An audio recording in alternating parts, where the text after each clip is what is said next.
يا منزل الآيات والفرقان بيني وبينك حرمة القرآن اشرح به صدري لمعرفة الهدى واعصم به قلبي من الشيطان.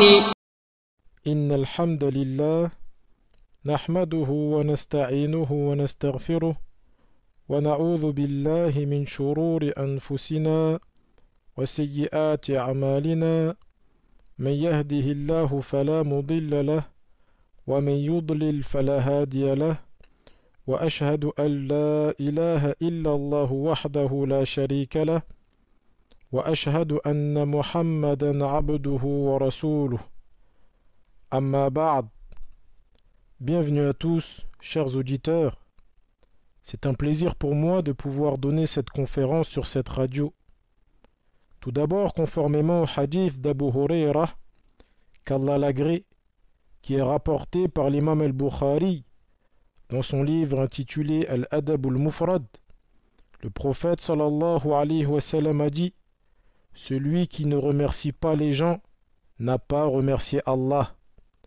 J'aimerais donc remercier les frères qui ont mis en place cette conférence. Parmi eux, l'honorable frère Al-Khadir ibn Muhammad Al-Hadrami, ainsi que tous les frères qui travaillent avec lui pour propager la religion. Qu'Allah les raffermisse et les facilite dans cette noble tâche. Ceci dit, comme cela a été mentionné, le titre de cette conférence est le rang élevé de la science et de ses adeptes. Ce sujet est très important et nous avons de nombreuses preuves qui sont venues à ce sujet. Parmi elles, il y a le verset 11 de sourate La Discussion. Allah subhanahu wa ta'ala dit: Yarfa'illahu alladhina amanu minkum walladhina utul ilma darajat. Allah élève en degré ceux parmi vous qui croient et ceux qui ont reçu la science. Allah subhanahu wa ta'ala a élevé les croyants et leur a donné un rang éminent. Mais il a donné un rang plus élevé à une catégorie de personnes parmi eux, et ce sont les gens de science, ceux qui ont appris la religion d'Allah subhanahu wa ta'ala et sa législation. Par la science, Allah subhanahu wa ta'ala élève son serviteur, car c'est une adoration immense qui fait partie des meilleures adorations. Et certains pieux prédécesseurs préféraient le mérite de la science à celui de l'adoration. Un des tabi'in du nom de Mutarrif ibn Abdillah disait: le mérite de la science m'est préférable à celui de l'adoration. Et parmi les preuves du rang élevé de la science, nous avons aussi ce qu'Allah subhanahu wa ta'ala a dit à son prophète dans Surat Taha: wa qur rabbi zidni ilma, et dit: ô Seigneur, augmente ma science. Dans ce verset, Allah subhanahu wa ta'ala ordonne à son prophète de lui demander l'augmentation de la science. Et ce qui est voulu par la science, c'est la science religieuse, conformément à ce que les savants enracinés dans la science ont mentionné. Ainsi, Allah ne lui a pas ordonné de demander l'augmentation des biens de ce bas monde. Et ceci nous montre le mérite de la science et son rang éminent. Et le prophète sallallahu alayhi wa sallam dit dans le hadith d'Abu Huraira, qui est rapporté par l'imam Muslim: celui qui emprunte un chemin en vue d'acquérir une science, Allah lui facilitera par celui-ci un chemin vers le paradis.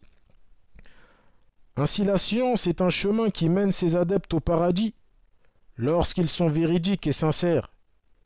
L'imam Sufyan al-Thawri, qu'Allah lui fasse miséricorde, disait: je ne connais pas de meilleure œuvre que la demande de science pour celui qui a une bonne intention. La science est une élévation pour ses adeptes, dans la vie d'ici-bas et dans l'au-delà, que ce soit de leur vivant et même après leur mort. L'imam Muslim rapporte, d'après Abu Mas'ud al-Badri, qu'Allah l'agrée, que le prophète sallallahu alayhi wa sallam a dit que celui qui connaît le plus du livre d'Allah dirige la prière. Si les gens sont égaux dans cela, alors celui qui connaît le mieux la sunna. Si ils sont égaux en cela, alors le premier à avoir émigré. Si ils sont égaux en cela, alors le premier à avoir embrassé l'islam est dans une autre version le plus âgé. Regardez, chers auditeurs, comment celui qui a de la science est mis en avant ici-bas. Tout ceci grâce à sa science, et cela continue même après la mort. L'imam al-Bukhari rapporte, d'après Jabir ibn Abdillah, que le prophète sallallahu alayhi wa sallam réunissait les tués de la bataille de Uhud, 2 par 2. Puis il demandait lequel des deux connaissait le plus le Coran. Quand on lui désignait l'un, il le mettait en premier dans la tombe. Même après la mort, celui qui a de la science est mis en avant. En outre, Allah subhanahu wa ta'ala a accordé à celui qui a de la science une place élevée dans le cœur des gens.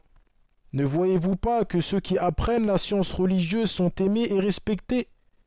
Et tout ceci fait partie du rang élevé de la science et de ses adeptes. Car celui qui apprend la science religieuse élève la religion, surtout lorsqu'il la met en pratique, qu'il appelle les gens à celle-ci, qu'il élève l'emblème du tawhid et appelle à la sunnah. Il n'y a pas de doute qu'Allah subhanahu wa ta'ala élèvera cette personne. Et Allah subhanahu wa ta'ala dit وَرَفَعْنَا لَكَ ذِكْرَكَ. N'avons-nous pas élevé l'évocation de ton nom? Cheikh al-Islam ibn Taymiyyah dit à propos de ce verset: quiconque se cramponne et secourt la sunnah aura une part de ce verset, c'est-à-dire qu'Allah subhanahu wa ta'ala l'élèvera et lui accordera un rang élevé.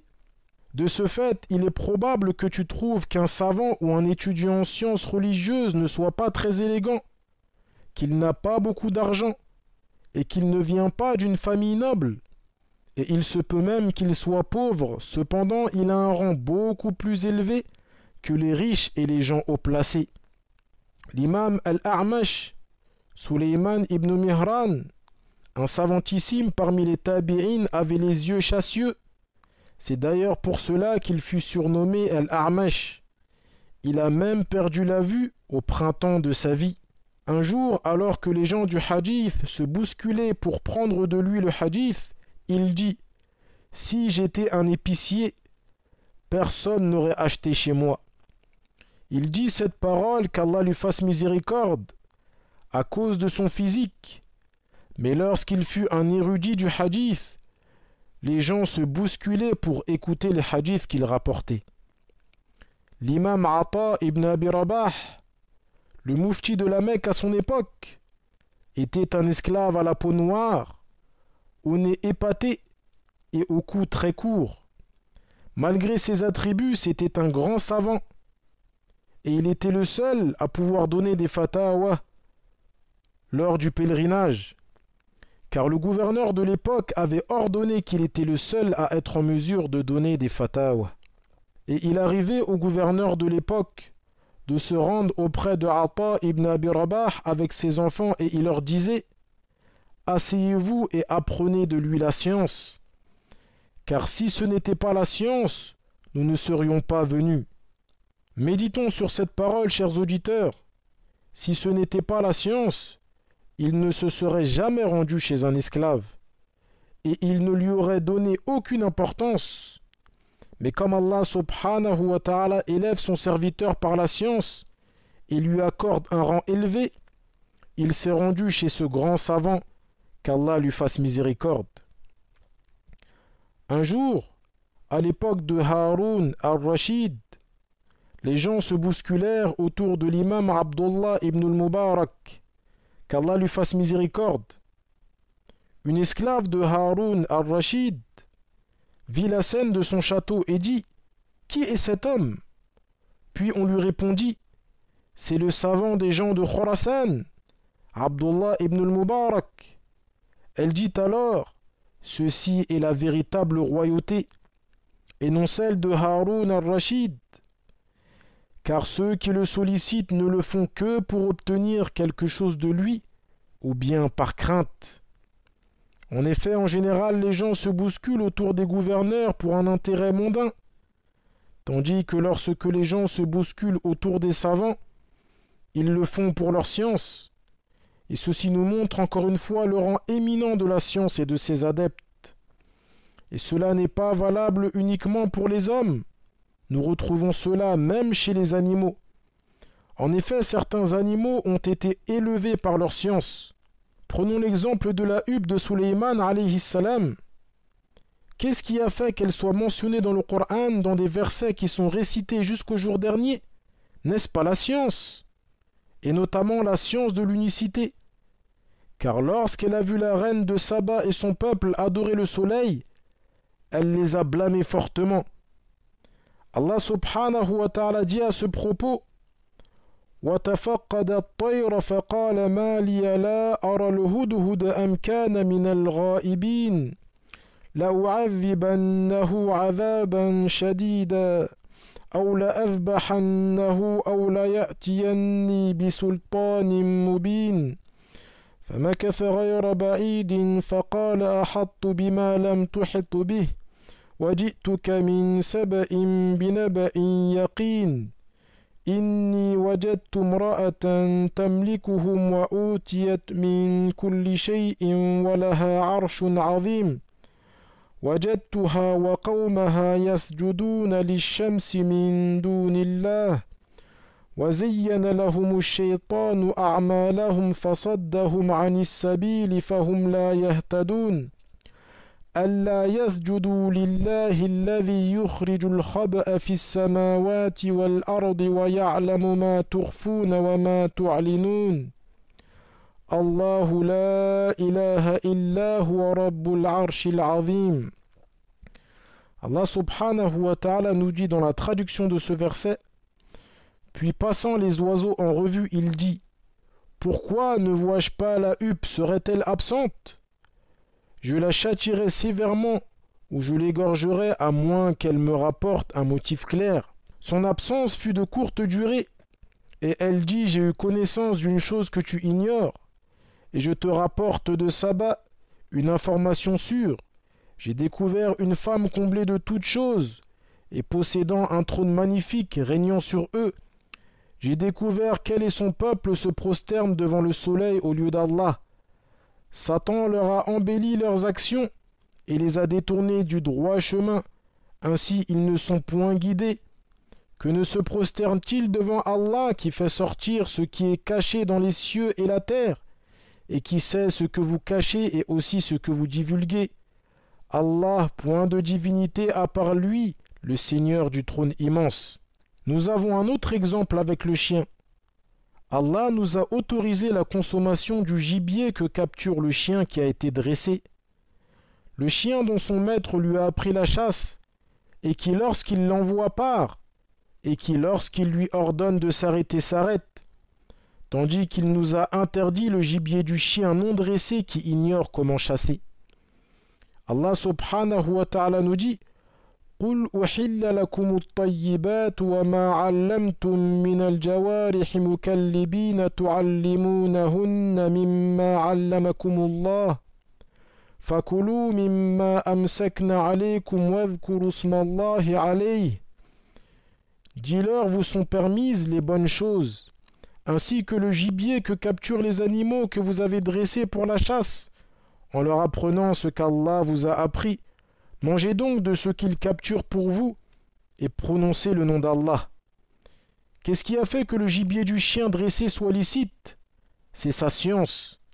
Et ceci nous montre encore le rang élevé de la science et que ses adeptes sont mis en avant.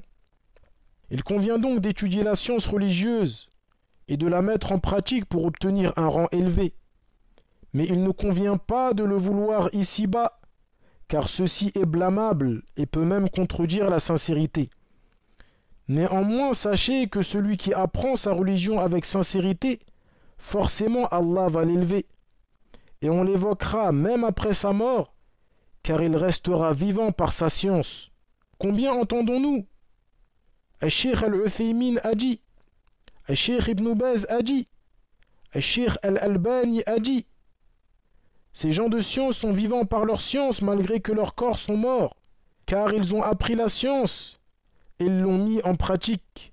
Il fut dit qu'un jour, un élève d'origine yéménite de l'éminent savant Abdelaziz ibn Baz l'invita à dîner chez lui. Le cheikh accepta l'invitation.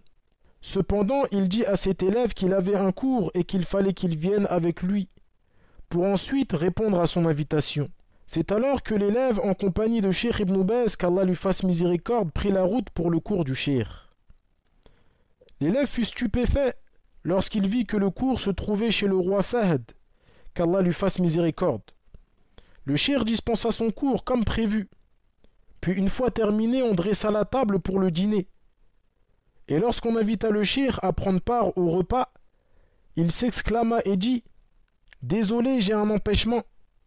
Il visait par cela l'invitation de son élève.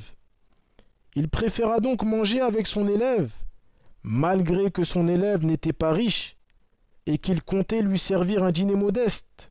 Regardez, chers auditeurs, le comportement de nos savants. Ils apprennent la science et la mettent en pratique. Et c'est l'une des raisons pour laquelle les gens les aiment, les respectent et les honorent. Allah dit dans sourate Maryam, Innal ladhina amanu wa amilu s-salihati sayaj'alu lahumur rahmanu wudda. Le miséricordieux suscitera l'amour en faveur de ceux qui croient et accomplissent des œuvres pieuses. Ibn Abbas, qu'Allah l'agrée, dit en résumé au sujet de ce verset, ceci indique l'amour que les musulmans éprouveront envers lui ici-bas et une belle réputation. Qu'attendons-nous pour faire des efforts dans l'apprentissage de notre magnifique religion et sa mise en pratique? Nous avons une excellente occasion qui s'offre à nous avec ce mois béni qui est sur le point de commencer.